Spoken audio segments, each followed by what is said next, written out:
Вечерва заседава Централниот одбор на СДСМ. Партиското тело треба да даде виза за предлозите за нови министри.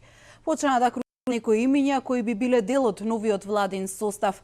Градимир Марковски ја следи седницата на Централниот одбор. Градо се споменуваат имињата на штипскиот градоначалник Благој Бочварски, на досегашната пратеничка Јагода Шахпаска. Исто така се споменува и името на советникот Бојан Маричич дека би добиле министерска фотелја. Кои се последните информации од таму?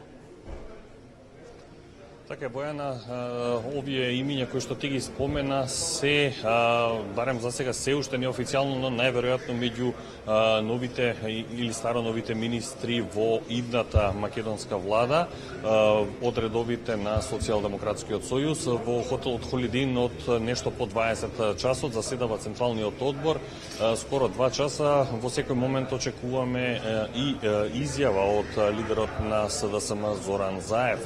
Меѓу оние имиња за кои што се шпекулира дека ќе се најдат новата македонска влада, има и стари министри од досегашниот состав, има и нови, но има и ротација на ресори.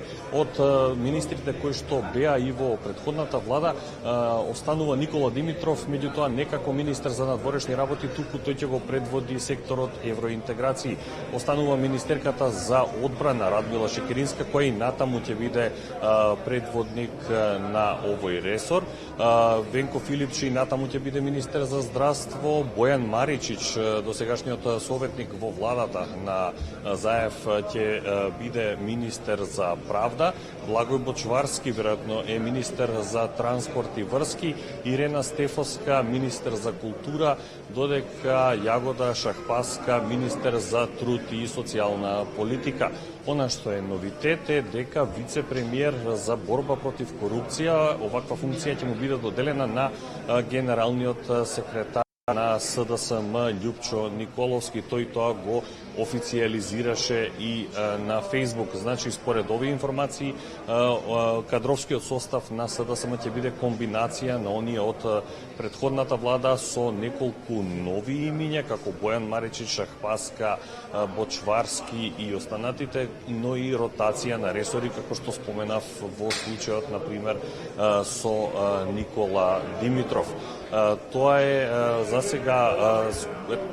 сега се од она што е официјален дел од седницата на Централниот одбор на Социјалдемократскиот сојуз.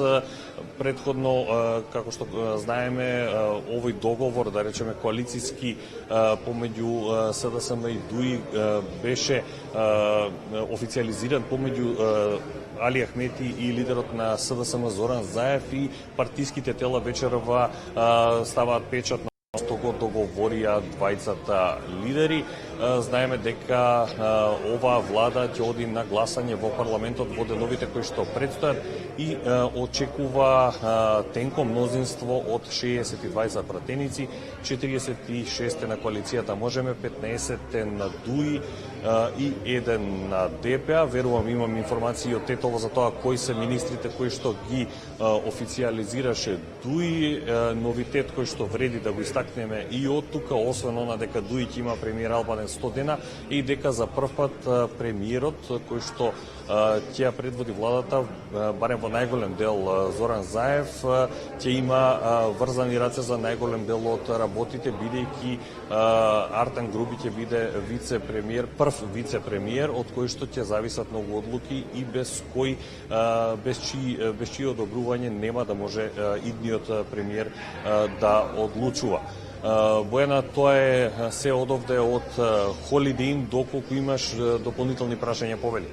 Градо, познато е дека Талат Џафери ќе биде повторно предложен за собраниски спикер. Дали има информација од собранието кога ќе биде закажано продолжението на конститутивната седница за избор на председател на собранието? Кои се информациите од таму?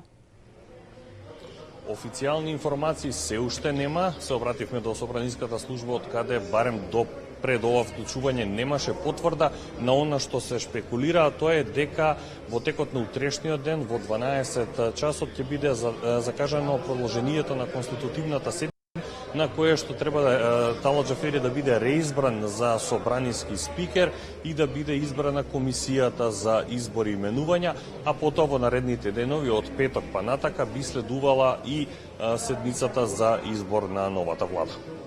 Благодарам за ова вклучување и за сите детали, доколку во текот на овие вести лидерот на СДСМ Зоран Заев излезе и даде изјава за медиумите.